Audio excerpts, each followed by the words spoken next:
Prostate करत होते आणि तुम्हाला कसं पकडलं? व्हॅन मध्ये कसं टाकलं त्यांनी? डायरेक्ट पकडला मला असं घेरात घेतलं आणि सांगितलं की ते डिलीट कर, की आता तुझा फोन दे आम्हाला. मी सांगितलं, "सर का?" तर ते बोलतायत की तुझा फोन जप्त करायचा आहे." मी म्हटलं, "सर हे अलाउड नाही आहे." असं धमकी दिली आम्हाला, जे की योग्य नाही वाटलं मला. तर त्या ग्रुपमध्ये मी टाकला तो व्हिडिओ आणि सांगितलं की मला असं-असं झालंय कारण की म्हणजे शॉक पण होतं की कारण मी तर काय केलं नव्हतं.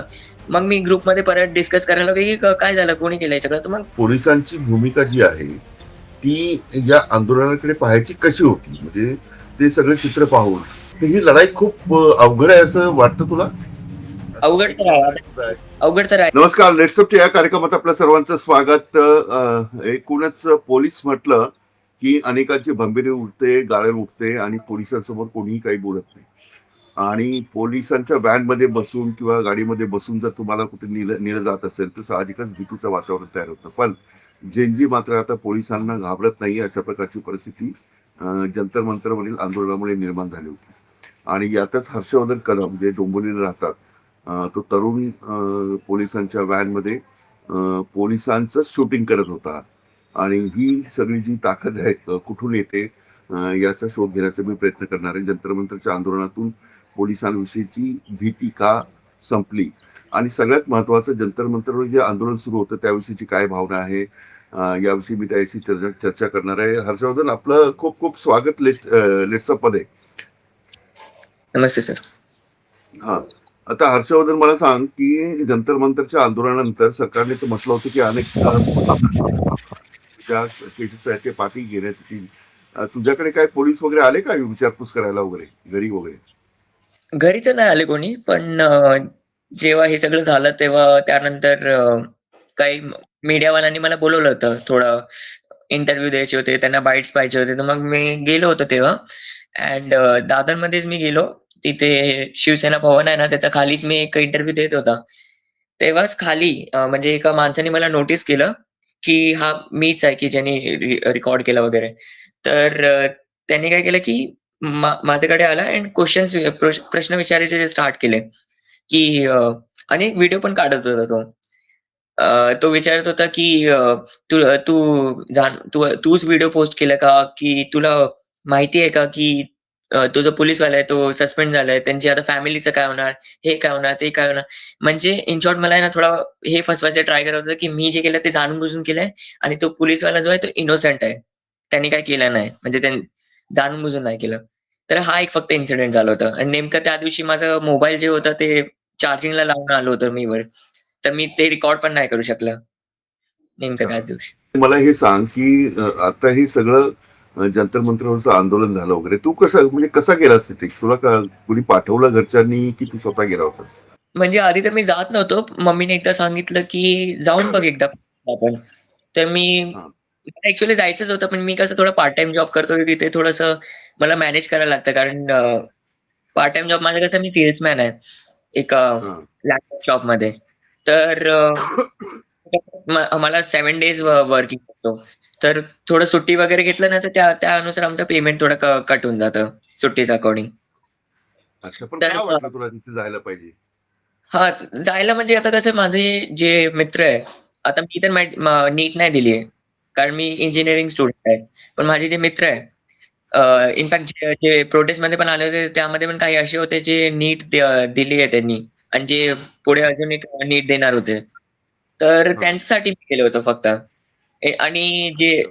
स्टुडंट जे पण का वाटलं ज्यांची असं तिथे जायला पाहिजे, आपण तिथे प्रोटेस्ट मध्ये सहभागी व्हायला पाहिजे? तेच म्हणजे आता माझे मित्र पण देत आहे आणि असे किती स्टुडंट्स आहेत जे नीट देणार आहे. इनफॅक्ट किती लोकांची डेथ झाली. त्यांनीच कारण का आमचं एकदम करप्टेड सिस्टममुळे. तर मला असं वाटलं, की जर मी तिकडे गेलो, प्रोटेस्टमध्ये जॉइन झालो, माझा काही आवाज त्यामध्ये जर इन्व्हॉल्व झाला, तर काय काय माहिती काहीतरी सिस्टममध्ये बदलाव होईल. म्हणजे मला फक्त पार्टिसिपेट करायचं होतं, त्या अख्खा अ, ह्याच्यामध्ये. तिथे गेल्यानंतर काय तू म्हणजे काय पिक्चर काय होतं? म्हणजे प्रोटेस्ट करत होते आणि तुम्हाला कसं पकडलं? व्हॅन मध्ये कसं टाकलं त्यांनी? बेसिकली झालं काय होतं, की आम्हाला आहे ना प्रोटेस्टमध्ये म्हणजे शिवाजी पार्कमध्ये नाही जाऊन देत होते. आम्हाला हा. बाहेरूनच असं सांगत होते, की तुम्ही जा, जा करून जे जबरदस्ती जाण्याची ट्राय करत होते. पोलिसवाले त्यांना डिटेन करत होते. आम्ही जेव्हा जात होते ना रस्त्यातून, आम्ही कितीतरी मुलांना गाडीमध्ये बघितलं होतं. पोलीस हा. व्हॅनमध्ये, पोलीस कारमध्ये, की मुलं आत आहे, मुलं कॉल करतात त्यांच्या पॅरेंट्सला, की असं झालंय. आम्ही काय केलं, आम्ही 4 लोकं होते. 2 जण तर तिथून कसं तसं गेले आणि मी आणि माझा मित्र राहिले तिथे मागेच आणि पोलिसवाले जाऊन हम्म. होते. तर नेमकं त्यात काय झालं, की एक रॅली, खूप मोठी रॅली जात होती. नारे हम्म. वगैरे लावून ती नारे लावून शिवाजी पार्कमध्ये एंटर व्हायचं ट्राय करत होती. तर मी आणि माझ्या मित्रांनी काय डिसाईड केलं, की आम्ही त्यांना जॉइन करू म्हणजे आम्हाला आत जायला भेटेल. म्हणजे बघूया की जाऊन भेटेल की नाही. तर आम्ही जात होतो तर तेव्हा पोलिसांनी लावून ठेवलेलं होतं. नेमकं सगळे जे फ्रंट लाईनर्स होते त्यांना डिटेन करायचे स्टार्ट केले होते. मग मधीच आम्ही ना रॅली पुढे गेले आणि असं एका जागेवर आम्ही जमा झालो होतो. हा. फुटपाथमध्येच. तर तिथेच नेमकं काय झालं, मध्ये मला तर आहे ना, जे कॉर्नर होता ना, एक म्हणजे बिल्डिंगच्या खाली कॉर्नर जस्ट पुढे आम्ही हे करत होते, लाइक उभे होते जस्ट अँड तिथून काय करत होते, की सगळ्यांना डिटेन करायचं स्टार्ट करत होते. मला कळत नव्हतं, की नेमकं डिटेन होतंय की काय होतंय? मी बघितलं, की पोलिसवाले माझ्याकडे येतात, जस्ट समोर. हा. तर हा. मी मागे-मागे जात होतो अँड ते लोकं नेमकं त्याच वेळी मला बोलतायत, की तू आता प्रोटेस्टसाठी येऊ शकतो. पण आता मागे जातोय जर आम्ही आले तर. तर मला नाही, ठीक आहे चल. मी मी आलो त्यांच्या समोर आणि सांगितलं, की "ठीक आहे सर, काय झालं? तुम्हाला काय करायचंय?" तर मग ते बोलले, की "ह्याला डिटेन करा. याचा मोबाईल पण जप्त करा." आणि नेमकं काय झालं होतं, की ते जे एक पोलिसवाला जो होता ना त्यांच्यासोबत, त्यांनी नेमकं मला 2दा बघितलं रेकॉर्ड करतांनी. त्यांनी मला एकदा हा. सांगितलं, की डिलीट कर करून त्यांनी मला डायरेक्ट पकडलं. माझं असं घेऱ्यात घेतलं आणि सांगितलं, की ते डिलीट कर. कारण आम्ही सगळे आलोय, पोलिसवाले आले त्या व्हिडिओमध्ये. तर मी सांगितलं, "सर असं मी नाही करू शकत. ते माझा अधिकार आहे. मी कसं काय डिलीट करू? तुम्हाला परमिशन कसं काय भेटतं, की तुम्ही कोणाचा फोन चेक करा, प्रोटेस्टमध्ये कोणाचा फोन घेऊन त्यांचे व्हिडिओज वगैरे डिलीट करा." त्यांनी असं तू ती मला म्हणजे पकडली. असं तू बोललास तिथे? मी स्पष्ट सांगितलं, "सर हे सगळं अलाउड नाही आहे." कारण मला रूल्स माहिती होते. प्रोटेस्टमध्ये जायच्या आधी पण खूप सगळे पोस्टर्स होते माझ्याकडे ज्याच्यामध्ये रूल्स लिहिले होते, की जर तुम्ही प्रोटेस्टमध्ये जाताय तुमचा मोबाईल कोणी नाही घेऊ शकत. तुम्ही म्हणजे ज तु तु तुम्हाला डायरेक्ट डिटेन नाही करू शकत कुठला पण बेवजह तुम्हाला. तर म्हणून अच्छा. मी त्यांना समोरून सांगितलं, की "सर हे सगळं अलाउड नाही. पाहिजे तर मी प्रोटेस्ट पीसफुली करतो. तुम्हाला व्हिडिओमध्ये नाही घेत." असं त्यांना सांगितलं मी. हं. आणि परत मी हे केलं अँड अच्छा, मग काय बोलले ते? ते बोलले, की "ठीक आहे, आता जाऊन देतो तुला." पण सेकंड टाईम जेव्हा मला पकडलं, तेव्हा हा. जे आय गेस थोडे लाइक मोठ्या पोस्टवर होते ते सर. ते डायरेक्ट मला असं बोलतात, म्हणजे एकमेकाला बोलतात, की ह्याच्यावर एफ-आय-आर होणार आहे आता. मग मला असं ते घेऊन गेले. माझ्याकडे अख्खी रेकॉर्डिंग आहे. मग माझा फोन माझ्या हातात होता आणि ते लोकं मला घेऊन जात होते आणि मी सांगितलं ते लोकं बोलत होते, की "आता तुझा फोन दे आम्हाला." मी सांगितलं, "सर का?" तर ते बोलतायत, की तुझा फोन जप्त करायचा आहे." मी म्हटलं, "सर हे अलाउड नाही आहे. ही जबरदस्ती आहे." आणि माझं रेकॉर्डिंग पण ऑन होता, की कसं मला डिटेन करताय. तर ते बोलले, की "फोन तर तुला द्यायलाच लागेल काय पण करून." तर ते माझ्या हातातून फोन खेचायला लागले. मी अख्खं टाईटली पकडून ठेवलं होतं, की कारण जर माझा फोन गेला तर हे लोकं काय पण डिलीट करू शकतात. माझ्याकडे काहीच प्रूफ राहणार नाही. आणि एक एक माझा बॅग खेचतोय, एक माझा फोन खेचतोय, एक मला डायरेक्ट मला खेचून गाडीमध्ये टाकतोय. तर असं करता-करता ना मी गाडीपर्यंत पोहोचलो त्यांच्या आणि मी असं थांबवून ठेवलं मला आणि सांगितलं, "सर तुम्हाला काय पाहिजे? मी जाऊ का इथून?" तर मी जातो. तर त्यांनी सांगितलं, "नाही आता तुला आतच टाकणार आहे. गाडीत बस तर त्यांनी काय केलं, माझे 2 पाय पकडले आणि डायरेक्ट मला आत टाकलं.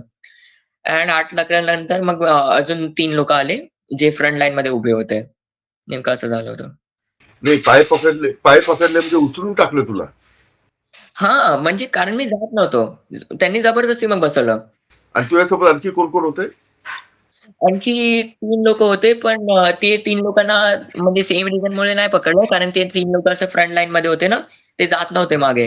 ते फ्रंट लाईनमध्ये उभे होते त्यामुळे त्यांना म्हणजे ईझी टार्गेट म्हणून त्यांना पकडलं. अच्छा, मग तुला गाडीत टाकल्यानंतर पुढे काय झालं मग? म्हणजे जो जो ड्रायव्हर अ, होता. हं, हं, हं. तर ॲक्चुअली बेसिकली झालं काय होतं ना, की आम्हाला बसवलं, गाडी स्टार्ट झाली. आम्हाला माहिती नव्हतं कुठे घेऊन जाणार आहे. तर आय गेस दादर स्टेशनला सोडणार होते. कारण 1-2 जणांना पण असंच केलं. दादर स्टेशनला सोडलं होतं. तर आमची गाडी म्हणजे ते पोलीस कार आहे ना ते मूव्ह करायला लागली अँड कुठे एक मेट्रो स्टेशन होतं. ते सबवे जायचं असतं ना, तिथे थांबली.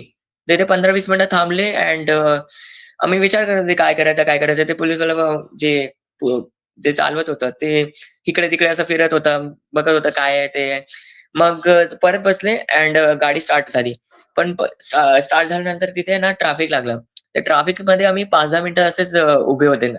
तर आम्ही सरला रिक्वेस्ट केली, "सर, ट्रॅफिक खूप आहे. तुम्हाला पण तिथे जायला लागेल ना, तर आम्हाला इथे सोडून द्या. आम्ही जातो आमचं-आमचं." आणि रिक्वेस्ट टू एम-ए बोलले आणि ते पोलिसवाल्यांनी सोडलं पण. पण ते धमकी देऊन सोडले. असं नव्हतं की ते पोलिसवाले स्टार्टिंगपासूनच खूप वाईट होते. ते शिवी वगैरे पण देत होते अख्खं जर्नीमध्ये. बोलत होते आमच्याशी म्हणजे काइंड ऑफ गप्पा मारत होते. पण ॲट द एंड त्यांनी असं धमकी दिली आम्हाला, जे की योग्य नाही वाटलं मला. हां. मग तू रेकॉर्ड कसं करतो? त्यावेळेला तुझं रेकॉर्डिंग सुरू होतं? हां, म्हणजे त्यावेळेस म्हणजे माझा फोन सीट अशी होती आणि सीटच्या पुढे मी हां, असं नॉर्मल पकडून ठेवलं होतं अख्ख्या जर्नीमध्ये. तर त्यांना हां. त्यांना वाटलं की असं हे नाही वाटलं. अच्छा. म्हणजे फोन असा होता आणि मी नॉर्मली डोळ्यात बघून असं बोलत होता. पण जेव्हा तू रेकॉर्ड करत होता, तर त्या समोरच्याला माहीत नव्हतं की तू रेकॉर्डिंग करतोयस? नाही ना, तेच तर सांगितलं होतं. माझा फोन असा नॉर्मली मी होल्ड करून ठेवला होता रेकॉर्डिंग ऑन करून. अच्छा. म्हणजे त्यांना काही आयडियाच नव्हतं. ओके. मग त्यांनी काय म्हणजे काय धमकी दिली? त्यांनी धमकी आधी तर त्यांनी सांगितलं, की "मी तुम्हाला सोडतोय आता, पण यानंतर जर तुम्ही या एरियामध्ये किंवा या प्लॉटेसमध्ये जर परत दिसले, तर तुमच्या खिशामध्ये 50 ग्राम पावडर टाकून आत टाकू शकतो. म्हणजे तुमची जिंदगी बरबाद आणि कोणी आता पण तुम्हाला तोच वाचवू नाही शकत." हं. आता तोच मुद्दा आहे, की या प्रोटेस्टमध्ये काही तरुणांवर, तरुणींवर केसेस होतील आणि त्यांचं करिअर जे आहे त्याला थोडासा डाग लागेल. तर ही भीती नाही वाटली प्रोटेस्टमध्ये सहभागी होताना? आता भीती कशाची? आता जर मला वाटलं, की जर देशासाठी जर काहीतरी आम्ही चांगलं करताय, म्हणजे देशासाठी म्हणजे इनडायरेक्टली आमच्यासाठी चांगलं जर आम्ही करताय स्टुडंटसाठी, तर मला वाटलं, की काय माहिती जर भले मी डिटेन झालो असतो, पण काही ना काही मला असं वाटत होतं, की नाही जायलाच पाहिजे. मला काही एवढी भीती वाटत नव्हती आणि मी काही विचार करून नाही गेलो होतो, की मी डिटेन होणार, माझ्यावर हे होणार, ते होणार. मी फक्त गेलो एक चांगल्या मनाने. हं. पण आता तू त्यावेळेला शिवाजी पार्कवर जेव्हा गेलास, तर त्या मुलांमध्ये सगळं अशीच भावना होती, ठीक आहे कारवाई झाली तरी हरकत नाही. आम्हाला मात्र प्रोटेस्ट करायचा आहे सिस्टमच्या विरोधात. असं काही जाणवलं काय? म्हणजे मुलांमध्ये काय चर्चा होती? मुलांमध्ये मला सगळ्यांमध्ये सेम एनर्जी दिसली. म्हणजे जे एनर्जी माझ्या ह्याच्यात होती ना, ते म्हणजे इन शॉर्ट जी एनर्जी मला भेटली होती ना, हं, की म्हणजे डिटेन होताना पण हसत राहायचं किंवा म्हणजे घाबरायचं नाही. ते ते प्रोटेस्टचा ते अख्खा जो ग्रुप होता ना, म्हणजे अख्खा जो प्रोटेस्ट होते, त्यांचीच एनर्जी मला भेटली होती. म्हणजे हं. ते पण काही घाबरत नव्हते. ते पोलिसवाले पण त्यांच्या समोर येत होते. त्या पोलिसवाल्यांसोबत ते कन्व्हर्सेशन करत होते. काही पोलिसवाले बोलत होते, की तुम्हाला परत जायला लागेल, पण अख्खं म्हणजे ग्रुप अख्खं समोर जाऊन त्यांच्याशी बोलत होते. तर ते हिंमत आणि जे करेज आहे, ते मला त्यांच्यानीच भेटलंय मला. हर्षवर्धन 2 गोष्टी महत्त्वाच्या आहेत. हर्षवर्धन 2 गोष्टी महत्त्वाच्या आहेत. त्या म्हणजे की ही सिस्टम जी आहे, या हं, सिस्टमला जेनजीनी हलवून ठेवलं किंवा एका केंद्रीय मंत्र्याचा राजीनामा सुद्धा झाला. तर हं. याच्यामध्ये जे प्रोटेस्ट करणारे आहेत ते बाहेरून आलेले आहेत किंवा त्याचा राजकारणासारखा वापर केला जातो. हे जेव्हा आरोप ऐकतोस, तेव्हा तुला काय वाटतं? म्हणजे ही या प्रोटेस्टच्या मागे काही वेगळ्या शक्ती आहेत, राजकारणी आहेत आणि म्हणून म्हणून हे प्रोटेस्ट झालं. हे जेव्हा तू ऐकतोस, तेव्हा तुला यात खरं वाटतं? बिलकुल नाही सर. आता मी स्वतः आहे ना, मी स्वतः सी सपोर्टर नव्हतो. आधीपासूनच नव्हतं. मी फक्त ते सी-जे-पीचे हे का जॉइन केला प्रोटेस्ट कारण मी स्टुडंट सोबत होतो. मी स्टुडंटसाठी गेलो होतो मी. मी कोणाचंच ह्याच्यामध्ये आणि इनफॅक्ट मला कोणीच असं नाही दिसला प्रोटेस्टमध्ये जो सी-जे-पीचा मेंबर असून म्हणून तो आला. ते सगळेजण फक्त स्टुडंट्स आणि ते सिस्टम म्हणजे ते एज्युकेशन सिस्टम आहे. त्याला बदलण्यासाठीच लोकं आले होते. मला असं कोणीच नाही दिसलं, की कोणी पार्टीमधनं आलाय, कुठलं अपोझिशन पार्टीमधला आहे, कोणी हे आहे, ते आहे. मला असं काही दिसलं नाही कोणा ह्याच्यात पण. मग आता इथून हे जे जेनजीनी प्रोटेस्ट केलं, हे हं. प्रोटेस्ट कायम राहील? हीच भावना जेनजीमध्ये राहील की आता समजा काही चुकीचं होत असेल तर पुन्हा रस्त्यावर आलं पाहिजे. ही जी भावना आहे ती कायम आहे की आता ठीक आहे प्रोटेस्ट झालं, राजीनामा पण झाला, आता आपण आपलं काम केलं पाहिजे. असं असं वाटतं की इथून पुढेही असं वाटतं की नाही नाही जे काय होईल ते त्याच्यामध्ये आपण सहभागी झालं पाहिजे? काय भावना आता तर आता तर डिपेंड आहे की हे जे आमची गव्हर्नमेंट आहे ते कसं काम करतायत. आता आय होप की परत प्रोटेस्ट किंवा हे सगळ्यांची काही गरज नाही लागेल. पण असे पण आहे काही मिनिस्टर जे काम नाही करत आहे व्यवस्थित. म्हणजे मिनिस्टर्स तर नाही, पण मिनिस्टरचे अंडर जेवढे लोकं आहे ना, ते नाही करत आहे. तर तेच म्हणतो की मे बी होऊ शकतं. मे बी मला काही एवढा आयडिया तर नाही. पण जर जर त्यांना परत दिसलं की मिनिस्टर व्यवस्थित काम नाही करत आहे, तर मग ते त्यांच्या खिलाफ आवाज उठवू शकतात. आता मग हे जेव्हा तू व्हिडिओ पोस्ट केला, व्हिडिओ कधी पोस्ट केला तू? आणि त्यावेळेला तुला रिएक्शन काय आली? झालं काय होतं, की व्हिडिओ मी पोस्ट म्हणजे मी स्वतः पोस्ट नाही केलं होतं. जे म्हणजे जे सी-सी-बीचा जेव्हा प्रोटेस्ट होता ना, तर त्या प्रोटेस्ट नंतर आहे ना, एक ग्रुप बनला होता आमचा. जर इन केस जर नेक्स्ट प्रोटेस्ट जर ऑफिशियल प्रोटेस्ट जर कुठे असेल, कुठल्या जागेवर, तर आम्हाला फक्त लोकेशन कळवण्यासाठी आणि ते प्रोटेस्टबद्दल डिस्कस करण्यासाठी, तुमची फीलिंग शेअर करण्यासाठी तो ग्रुप बनला होता. तर त्या ग्रुपमध्ये मी टाकला तो व्हिडिओ आणि सांगितलं, की मला असं-असं झालंय कारण की मी जेव्हा डिटेन झालो त्यानंतर पोलिसवाल्यांनी थ्रेट देऊन आम्हाला हे केलं, म्हणजे रिलीज केलं. तर त्यामधनं खूप जण बोलायला लागले, "हे तर चुकीचं आहे, हे तर चुकीचं आहे." तर एकाने सांगितलं, की "प्लीज मला एक परमिशन दे, की मला हे व्हिडिओ ना कुठेतरी पाठवू दे." म्हटलं, "ठीक आहे, पाठव तुला जिथे पाठवायचं आहे." तर खूप जण बोलायला लागले. माझे Instaवर आहे ना, मी स्टोरी पण लावली होती, की अ, ते अख्खा व्हिडिओ लावला होता आणि खूप लोकांनी मला सांगितलं, की हे काय काय झालं तुझ्यासोबत? हे तर खूप चुकीचं आहे. त्या पोलिस ऑफिसरच्या अगेन्स्ट तू एक कंप्लेंट फाईल कर. तर मला असं वाटलं, की खरंच म्हणजे मला असं वाटलं नव्हतं, की एवढं मोठं पण हे असेल. मग जेव्हा मी हे बघायला लागलो हे सगळं मी तर त्या दिवशी झोपून गेलो. नेक्स्ट डे मला कळालं, की माझा व्हिडिओ अख्खं मीडियामध्ये व्हायरल झालेला आहे. आणि मी म्हणजे शॉक पण होतो, की कारण मी तर काही केलं नव्हतं. मग मी ग्रुपमध्ये परत डिस्कस करायला लागलो, की काय झालं? कोणी केलं हे सगळं? तर मग एकाने सांगितलं, की मी मीडियामध्ये पाठवून दिलं. सगळीकडे सर्क्युलेट झालं. कारण हे खूप मोठा क्राईम होता. तर मी पण म्हटलं, की ठीक आहे आता म्हणजे व्हायरल झालंय वगैरे. तर मग त्यानंतर मग मीडिया वगैरे मग मला कॉल करायला लागले, की इंटरव्ह्यू घ्यायचंय, मग हे करायचंय. त्यामुळेच.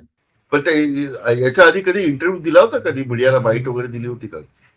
हां, नेक्स्ट डेच दिली. म्हणजे मला कॉल्स यायला नाही, लागले ना. याच्या आधी म्हणजे हा इन्सिडेंट होण्याच्या आधी. नाही, तसं काय कधीच नाही. अच्छा, कधी वाटलं होतं मी टीव्हीवर येईल, मी खूप पॉप्युलर होईल आणि पॉप्युलर सगळ्यांचं म्हणजे म्हणजे लहानपणीपासून असं जे माझे हे होते रिलेटिव्हज होते किंवा पप्पाचे ऑफिसवाले होते. मी त्यांना त्यांना भेटलो होतो, तर त्यांनी मला खूपदा सांगितलं, की हा मुलगा मोठा होऊन या तर खूप चांगलं काम करेल, या तर खूप वाईट काम करेल. कारण अच्छा. मी खूप हायपर ॲक्टिव्ह असतो. दर टाईम मी हायपर ॲक्टिव्ह असतो. जर काही काम दिलं ना मला तर म्हणजे खूप उत्साहाने म्हणजे करतो. उत्साह म्हणजे तसं नाही, की मलाच करायचंय तसं टाईपचा आहे मी. तर त्यामुळे ते प्रोटेस्टमध्ये पण मी त्याच वेने गेलो. मित्र मागे राहिला आणि मीच पुढे गेलो त्या रॅलीसोबत. मित्र सोबतच बसला मला. हां. अच्छा. हां, म्हणजे तुला काहीतरी मोठं व्हायचं होतं. म्हणजे मी आहे आहे पर्पजली नाही गेलो त्या त्या प्रोटेस्टमध्ये, की मी प्रोटेस्टमध्ये जाणार. मी न्यूज चॅनलवाले जर माझी बाईट्स घ्यायला येणार किंवा ते इंटरव्ह्यू घ्यायला येणार, तर मग मी डायरेक्ट टीव्हीमध्ये येणार. माझं ते काहीच ह्याच्यामध्ये हे नव्हतं. त्यावेळी फक्त माझा फोकस हे होतं, की मला स्टार्ट टू एंडपर्यंत मला प्रोटेस्टमध्ये राहायचंय आणि त्या प्रोटेस्ट मला मधी सोडून नाही जायचं होतं. नाही मला कोणाकडनं पोलिसवाल्याकडनं मला डिटेन होऊन मग ते प्रोटेस्ट मधीच ब्रेक करायचं होतं. तसं माझं हे काय प्लॅन होतं. माझं फक्त एवढंच होतं, की प्रोटेस्ट जॉइन करायचंय आणि जेव्हा प्रोटेस्ट होणार तेव्हा मला जायचंच आहे. तसं होतं. तू एवढा फेमस झालायस, म्हणजे आता तुला काय वाटतं, की मी केलं ते बरोबर आहे आणि इथून पुढे पण मला काहीतरी करायचंय? हां, म्हणजे असं वाटतंय, की आता ते पोलिसवाल्यांचं जे सस्पेन्शन होतं ते तर आता योग्यच होतं. त्यांना कळायलाच पाहिजे, की जे तुम्ही स्टुडंट सोबत केलं ते तर चुकीचंच आहे. कारण जर माझ्या ऐवजी जर कुठला दुसरा स्टुडंट असला, जर कुठली मुलगी असली असती, तर त्यांच्यासोबत पण जर तुम्ही जसं सेम थ्रेट दिला असता, तिचा मेंटल हेल्थ त्याचा मेंटल हेल्थवर काय परिणाम झाला असता. म्हणजे तो हेच विचार करायचा, की आता जर मी परत प्रोटेस्टमध्ये दिसलो, तर हे पोलिसवाले तर म्हणजे असं करू शकतात. आणि इन केस जर तुला खरंच केलं असतं, तर मग त्यांच्या फॅमिलीवर काय हे झालं असतं. असे खूप मला कमेंट्स भेटतात, की "तू एका पोलिसवाल्याची तू जॉब खाल्ली आहे. आता त्यांच्या फॅमिलीचं काय होणार आहे?" हे ते मला बोलतायत. पण तेच मी रिपीट क्वेशन विचारतो त्या लोकांना, की जर असं जर पोलिसवाल्यांनी जर तुमच्या मुलांच्या खिशामध्ये जर ते पावडर टाकली असती आणि खरंच जर आत केलं असतं, तर नार्कोटिक्सच्या केसमध्ये जर तुमचा मुलगा तर गेलाच असता ना. तर मग तेव्हा तुम्ही सेम रिएक्शन दिलं असतं, की नाही, नाही बरोबर केलं माझ्या मुलांसोबत, फेक केसमध्ये टाकलं. तेच आहे. खरंच जर तुझ्या खिशामध्ये पोलिसांनी पावडर टाकली असती तर? थोडा हायपोथेटिकल क्वेशन आहे. अ, म्हणजे जर खरं जर कसं आहे तेव्हा तर खरंच मग मला भीती वाटली असती. कारण ते तर खरंच मग मला आत टाकले असते. पण थँक गॉड असं काही झालं नाही. पण हां, जर टाकलं असतं तरी माझा फोन माझ्या हातातच होता. मी रेकॉर्ड करतच होतो. पण जर त्यांनी फोन खेचून जर त्यांनी असं केलं असतं, तर ते वेगळं क्वेशन होतं. तर मी खरंच जाऊ पण शकलो असतो त्या फेक केसमध्ये. हं. आता मला सांग जंतर मंतरमध्ये जे मुलं होती, मुली होती त्यांना जो लाठीचार्ज झाला, अनेकांना म्हणजे निर्दयीपणे मारण्यात आलं. तर त्याविषयी हं. काय वाटतं, की पोलिसांची भूमिका जी आहे, ती या आंदोलनाकडे पाहायची कशी होती? म्हणजे ते सगळे चित्र पाहून तुला राग आला मला एक तरुण म्हणून? मला म्हणजे जेव्हा मी दिल्लीचा सीन बघितला ना, तर दिल्लीच्या केसमध्ये तर मला असं वाटतच नव्हतं ते पोलिसवाले आहे करून. मला असंच वाटत होतं, की ते कुणाकडनं असं म्हणजे काहीतरी वेगळेच माणसं आहे, की तुम्ही स्टुडंट जे प्रोटेस्ट करताय फक्त एक आवाज त्यांच्यासाठी ते हे करताय. तर तुम्ही त्यांना मारू कसे काय शकतात? त्यांचे खरंच कितीतरी मी असे पिक्चर्स बघितले ज्याच्यामध्ये कुणाचं डोकं फोडलंय, कुणाचे हात-पाय तोडले त्यांनी. टियर गॅस म्हणजे टियर गॅस ते हे केलंय. इनफॅक्ट ते रबर बुलेट्स किंवा काहीतरी म्हणजे गन्स वगैरे पण यूज केले होते त्यामध्ये. म्हणजे तुम्ही त्यांना स्टुडंट्स बघताय की आतंकवादी बघताय तुम्ही त्यांना. तर ते वाटत होतं. आता दोन गोष्टी महत्वाच्या आहेत, की कंगना रनावतने या आंदोलनाला गटर मधून आलेली सगळी मुलं आहेत, अशा प्रकारचं वक्तव्य केलंय. तर तुझी काय प्रतिक्रिया आहे? म्हणजे ही सगळी त्याची लँग्वेज, जेनजीची लँग्वेज वेगळी असते, जेनजी शिव्या पण देतात. काही असे शब्द आहेत, की ते तुम्हाला कॉमन आहे. तर कंगना रनावतच्या याच्यावर तुला काय वाटलं, की एक खासदार अशा प्रकारचं वक्तव्य करते? मी तर काय ती तर आता मिनिस्टर आहे ना आता. मी तर त्या मिनिस्टरकडनं काही एक्स्पेक्टेशनच नाही ठेवू शकत. जो एक्ट्रेस होती एका टाईमाची आणि आता जाऊन ती मिनिस्टर बनली आहे. आणि थँक्स टू राखी सावंत पण जी एक सेलिब्रिटी आहे राखी सावंत त्यांनी पण आवाज उचलला तिचा अगेन्स्ट, की म्हणजे तू बोलूच कशी शकते स्टुडंट्सबद्दल. जर त्यांच्यासाठी जर आवाज उचलताय, त्यांच्या भविष्यासाठी जर आवाज उचलताय, तर मग तुमची हिंमत कशी होते, की त्यांना असं एवढं घाण भाषेमध्ये तुम्ही त्यांना डिस्क्राईब करावं. आणि इनफॅक्ट मला पण ते काही मी तर ते रेकॉर्डिंग म्हणजे ते व्हिडिओ जर माझ्याकडे जेव्हा आला, मी तर ते बंदच केलं. मला मला एवढं राग आला ना तिचा, की म्हणजे असं बोलूच कसं काय शकते ती. म्हणजे आता दोन गोष्टी महत्वाच्या. एक तर कंगना रनावत ही खासदार आहे, ती मिनिस्टर नाहीये.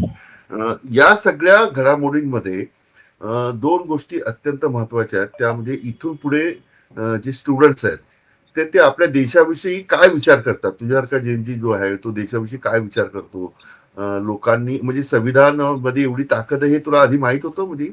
की सगळं प्रोटेस्ट जर असेल म्हणजे महात्मा गांधींनी मला खरंच सत्याग्रह केला. माहिती नव्हतं.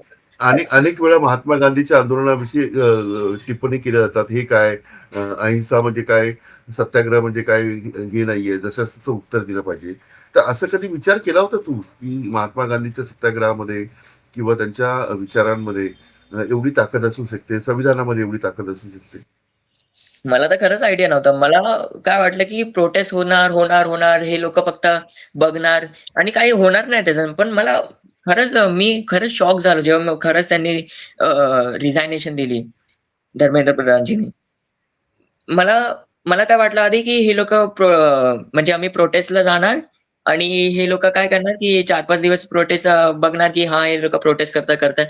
तर ते फक्त एक स्पीच देऊन 5-10 मिनिटाची, की आम्ही सिस्टममध्ये हे बदलाव करणार आणि काय नाही एवढं काय म्हणजे रिझायनेशन तर मी एक्स्पेक्ट केलंच नव्हतं.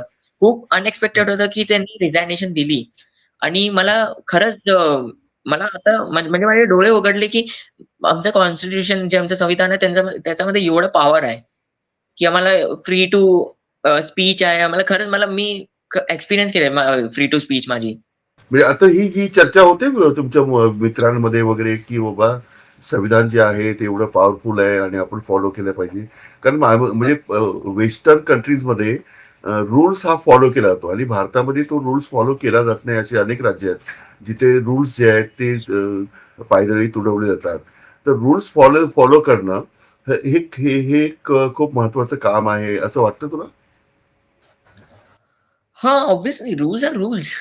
रूल्स तर फॉलो करायला पण ते आता बट ऑब्व्हियस आहे, की जे म्हणजे मी पर्पजली नाही बोलत आहे. असं माझ्या समोर आले असे खूप सारे लोकं जे असं बोलतात, की जे आमचे आधीची जनरेशन होती जेन एक्स, जनरेशन एक्स जी होती, ते काय करत होते, ते जे म्हणजे जे काही रूल्स जे फॉलो नाही करत होते मिनिस्टर, जे काही लॉज होते, जे काही त्यांच्यावर होत होतं ना, ते सहन करत होते आणि एक्स्पेक्ट करत होते, की होणार, होणार, होणार. तसंच होत होतं त्यांच्या मनात. पण जनरेशन हे जेन झी आहे. त्यांनी काय केलं, की नाही आम्ही सहन तर नाही करणार, आम्ही त्याचा अगेन्स्ट आवाज तर उचलणारच आहे. मग ते फील्डमध्ये गेले आणि ते फील्डमध्ये जाऊन ते प्रोटेस्ट करून आवाज त्यांच्यापर्यंत पोहोचवला. मग कुठेतरी जाऊन ते गुड इम्पॅक्ट पडला. तर मला हेच वाटतं, की अ, म्हणजे आहे काहीतरी तर पॉवर आहे फक्त आम्हाला ते शो करायची होती. आता आणखी एक महत्वाचं की या सगळ्या प्रकारामध्ये जंतर मंतरच्या आंदोलनामध्ये जेन जी रस्त्यावर उतरला होता आणि हे खूप दिवस चाललं म्हणजे 25 दिवस हे सगळं उपोषण सुरू होतं.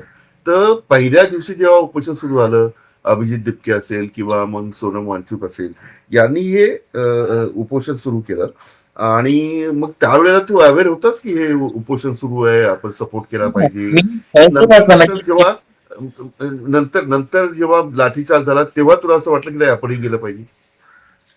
हां, म्हणजे काय झालं होतं, की फर्स्ट डे पासूनच मी सोनम वांगचुक सर सोबतच होतो. म्हणजे मला हे तर नाही पाहिजे होतं, की ते उपोषण म्हणजे ते हंगर स्ट्राईक करणार आणि हे एक्स्पेक्ट करणार, की मिनिस्टर त्यांचा हंगर स्ट्राईक बघून रिझायनेशन देणार. हे तर मला वाटतच म्हणजे मला हे योग्यच नाही वाटत होतं, की हे असं स्टेप घेत आहेत. He is a great scientist. हे हे त्यांना करायला नाही पाहिजे होतं. म्हणजे आता तर मी जंतर मंतरमध्ये तर जाऊ नाही शकलो असतो. कारण माझं पण इथे पार्ट टाईम जॉब आहे. माझी पण आता कॉलेज स्टार्ट होणार आहे. तर जर मला चान्स भेटला असता, तर मी तिथे गेलो पण असतो प्रोटेस्टमध्ये. पण आता हो, थँक गॉड की मुंबईमध्ये पण झालं होतं आणि मी फर्स्ट डे पासून जेव्हा मी म्हणजे प्रोटेस्टला नाही गेलो ना फर्स्ट प्रोटेस्टला, तर तेव्हा म्हणजे मी ऑनलाईन म्हणजे माझं सोशल मीडिया थ्रू मी सपोर्ट देत होता. मी स्टोरीज आणि लोकांना अवेअर करत होतो, की हे सगळं चुकीचं होतंय, हे होतंय, ते होतंय. अँड जेव्हा मुंबईमध्ये स्टार्ट झाले प्रोटेस्ट, तर मी म्हणजे पहिले काही दिवस तर मी गेलो नाही. पण जेव्हा मला चान्स भेटलं खरं जायचं, तर मग मी गेलो. आता हर्षवर्धन, आता मला मला हे सांग की जेव्हा तो व्हिडिओ व्हायरल झाला आणि त्या पोलिसांवर कारवाई झाली तेव्हा आई वडिलांची काय प्रतिक्रिया होती? अ, माझे वडील तर नाही आहे. त्यांना म्हणजे ते लास्ट इयर वारले होते. माझी मम्मी आहे. तर मी तर इथे घरी एकटा राहतो कारण कॉलेजच्या जवळ हा एक रूम आहे म्हणून आणि मम्मी घरी राहते. मग मम्मीला थोडंसं हे कन्सर्न झाली मम्मी, की "तू हे सगळं केलं तर आहे ठीक आहे. पण तू पोलिसवाल्याची जॉब जर तू खाल्ली आहे, तर मग तू थोडा अवेअर राहा आणि तू जर इंटरव्ह्यू जर देतोय कुठेतरी, तर मग लोकेशन वगैरे म्हणजे माझी मम्मी थोडी जास्त हे झाली, चिंतित झाली, की आता माझा एक छोटा भाऊ पण आहे. तो पण कधी-कधी घरी एकटा असतो. त्याच्यावर म्हणजे काय होऊ शकतं? काय पण म्हणजे आम्ही काही विचार पण नाही करू शकत. काय पण होऊ शकतं त्यांच्यासोबत. तर त्यामुळे मम्मी थोडा कन्सर्न झाली. थोडी ती पण मेंटली स्ट्रेसमध्ये झाली, की आता हे सगळं करून तर आता पण डिटेन होणार होता तो. म्हणजे एक आई म्हणून ती थोडीशी चिंतामध्ये झाली आणि सांगितलं, की "तू प्रोटेस्ट वगैरेमध्ये नको जाऊ आता. खूप झालं." पण तरी मी गेलो नेक्स्ट डे पण. मला म्हणजे काही एवढी भीती तर वाटली नाही. आता आणखी एक इन्सिडेंट होता शिवाजी पार्कचा तो म्हणजे रेहा आहेर तिने पोलीस व्हॅन अडवली आणि त्याचे फोटो व्हायरल झाले. काल तू नंबर माझ्याकडे मागितला, मी तुला नंबर शेअर केला. काही बोलणं झालं तिच्याविषयी आणि ते सगळं म्हणजे एखादी मुलगी अशा प्रकारची भूमिका घेऊ शकते, याविषयी तुला काय वाटतं? मला खरंच मी एवढा शॉक झालो ना त्यांच्यासोबत बोलता-बोलता आणि तुम्ही मला नंबर दिला. मला ॲक्चुअली त्यांच्यासोबत कॉन्टॅक्ट करायचंच होतं. आणि मी खूप सारे न्यूज बघितले होते, ज्यामध्ये ती ऑनलाईन हरास होते लोकांवरनं आणि ती आधी तर आमचा कॉल झाला. मी सांगितलं त्यांना, की मी तोच मुलगा आहे ज्यांनी 50 ग्राम ड्रगचा तो मी रेकॉर्ड केलं आणि हे केलं. तर ती आधी मला खूप म्हणजे मला खूप अप्रिशिएट करायला लागली, की "तू खूप चांगलं काम केलं, खूप डेअरिंग वालं काम केलंय तू." म्हणजे ती पण प्राउड फील करायला लागली आणि ती पण म्हणजे समजायला लागली, की अशासाठी खूप हे पाहिजे असतं, गट्स लागतात, हे मग त्यानंतर मग मी त्यांना विचारलं, की तुम्ही आता आजकाल म्हणजे एवढं ऑनलाईन वगैरे नाही म्हणजे त्यांची रील्स वगैरे आता तुम्ही पोस्ट नाही करत. तुम्ही का म्हणजे एवढं हे नाही करत. मी काय प्लॅन केलं होतं, की कोलॅब करूया मी आणि ती. एक कोलॅब व्हिडिओ बनवूया. पण ती काय बोलायला लागली, की म्हणजे मला तेव्हा कळालं. एवढा आयडिया नव्हता त्यांच्याबद्दल, पण त्यांनी त्यांच्या तोंडातून सांगितलं, की त्यांना ऑनलाईन हॅरासमेंट होते. त्यांना असे भेटतायत आणि बोलतायत आणि कमेंट्स करतायत, की "तू ते व्हॅन थांबवली म्हणून होती कारण तुला फेम पाहिजे होतं." आता मी एवढं शॉक झालं, की लोकांची मेंटॅलिटी अशी कशी आहे? जर तुम्ही म्हणजे तुम्ही किती लोकांमध्ये हेट फैलवू शकतात, की एक मुलगी फक्त त्या स्टुडंट्सला जे बेवजह डिटेन झाले त्यांना जर बाहेर काढण्यासाठी फक्त ते थांबली होती तिथे, की म्हणजे पोलिसवाले पुढे नाही वाढवाय आणि त्यांच्यावर एफ-आय-आर नको लावू. तर त्यासाठी ती फक्त तिथे थांबली होती आणि ते तुम्ही बोलताय, की तिला फेम पाहिजे होतं. ती सी मेंबर आहे. ती अपोझिशनची मेंबर आहे. म्हणजे मला असं वाटलं, की हे लोकं म्हणजे काय आहे? त्यांना काय वाटतं हे लोकांना, की तुम्ही ते एका मुलींबद्दल जर तुम्हाला एन्करेज करायला पाहिजे, की वुमन एम्पॉवरमेंट जर ती शो करते, त्याच्याऐवजी तुम्ही एवढे अ, म्हणजे फेक आणि अशी लाइक बॅड कमेंट्स तुम्ही पास करतायत. आणि ती मग मनाने पण खूप हर्षवर्धन चांगली होती. तिने लाइक मला समजावलं, की जर तुला आता फेम भेटतं तर युट्यूबला कर. तू इंटरव्ह्यूज पण देतोय. तुला आता फेम भेटला तर तू कोलॅब व्हिडिओ बनवू शकतोस कुणासोबत. तुझ्या कंपनीजला तुला हायर करू शकतात. त्यांचा ब्रँड स्पॉन्सर करायला. ती खूप चांगली आहे. तिने मला खूप समजावलं वगैरे पण. पण हर्षवर्धन, आता दोन गोष्टी महत्वाच्या आहेत, की या सगळ्या म्हणजे हे सगळं तू केल्यानंतर हं. लढाई किती कठीण आहे. म्हणजे जेनजीची लढाई असेल किंवा कुठल्याही मुद्द्याची लढाई असेल, तिने ती व्हॅन अडवली आणि मग ती व्हायरल झाली आणि तिच्याविषयी वाईट कमेंट ज्या आहेत त्या सुद्धा यायला लागल्या. तर ही लढाई खूप अवघड आहे असं वाटतं तुला? म्हणजे असं अवघड काही तर आहे. उदाहरण आता सुद्धा आहे? अवघड तर आहे. जिथे प्रॉस आहे तिथे कॉन्स पण आहे. आता जर आम्हाला 2 साइडनीच विचार करतात. तर आम्ही कुठला डिसिजन घेतो तर मे बी आम्हाला 2 साइडचाच विचार करा. आता मी पण जेव्हा गेलो होतो तेव्हा फक्त मी एकाच साइडचा विचार करून गेलो होतो, की मला जायचंय करून. मी त्याचे मागचे जे कॉन्स आहेत ते तर मी विचार केलाच नाही. म्हणजे जर मी प्रोटेस्टला गेलो त्यानंतर माझं काय होणार? इन केस जर मी तर हे म्हणजे मला फक्त विचार करायला पाहिजे पाहिजे होतं, की त्यानंतर म्हणजे माझ्यासोबत काय-काय होऊ शकतो, जर मी खरंच डिटेन झालो तर एफ-आय-आर लागली असते. हो.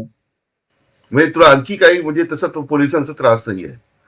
नाही, नाही तसं काहीच नाही. काही काही सध्या. कमेंट वगैरे की तू असं केलं त्यामुळे तुला त्रास होऊ शकतो मित्रांमध्ये असं काही? हां, कमेंट्स म्हणजे आता मी रील्स जे टाकली होती माझ्या Instaवर तर तिथे असे कमेंट्स होते ते फक्त "तू अवेअर राहा. तुला आहे धोका आहे." कारण ते पोलीस म्हणजे आता पोलिसचं ते तू हे केलं सस्पेंड केलंय तुझ्या एका व्हिडिओमुळे तर तुला होऊ शकतो. मे बी कुठला पोलिसवालाच येऊ शकतो तुझा फेक केस टाकायला आणि मलाच अटक करू शकतो. माझ्याकडनं असं मॅनिप्युलेट करून बोलण्याची ट्राय करू शकते, की ते पोलिसवाला माझ्यामुळे फेक आहे. त्यांचं काही हे नव्हतं, ते इनोसंट आहे. अशी पण खूप काही असे मला सजेशन आले होते, की तू फक्त अवेअर राहा. मग तू हवेत राहणारच की कसं आहे? म्हणजे लक्ष तर द्यावं लागेल ना?